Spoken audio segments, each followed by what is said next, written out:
The investment zone will turbocharge the region's advanced manufacturing sector in areas where we already have strengths and which we know offer enormous potential. A partnership between the public sector, private sector and the universities of Glasgow and Strathclyde.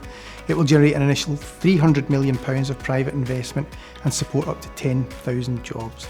The programme will feature 6 ambitious projects, a dedicated tax site, an innovation investment fund and initiatives on skills and business support, all of which will ensure the benefits of the investment zone are spread across the whole region and provide long-term resilience for jobs and local supply chains.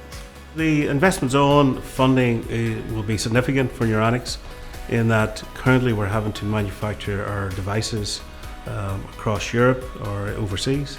We'll be able to bring that manufacturing back to Glasgow.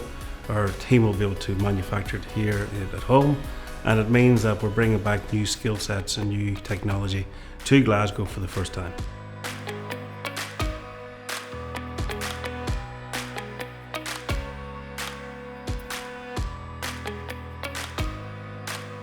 The investment zone funding will mean to Skyrora that we can actually start to push ahead with some of our plans a little bit earlier, so it allows us to look at potential expansion to property so we can start more projects, which means bringing in more headcount, so more well-paying technical jobs in the area.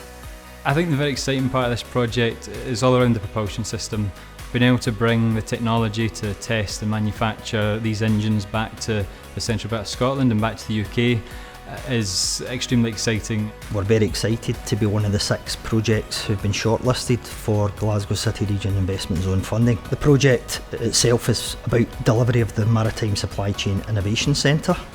As well as construction of that, this project involves the delivery of supporting infrastructure for the new Scottish Marine Technology Park.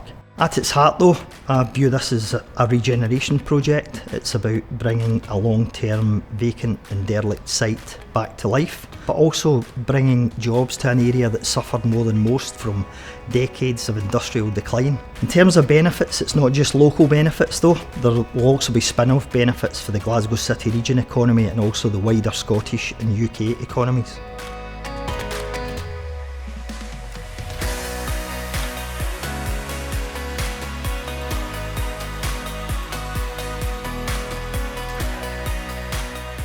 The strengths and actually the projects that you see coming through this investment zone really align very well with Scotland's innovation strategy, so those kind of future industries around space, semiconductors and critical technologies. And I think what this does is it gives a very long-term programme of work that's really going to ideally have impacts for the next 20, 30, 40, 50 years to come.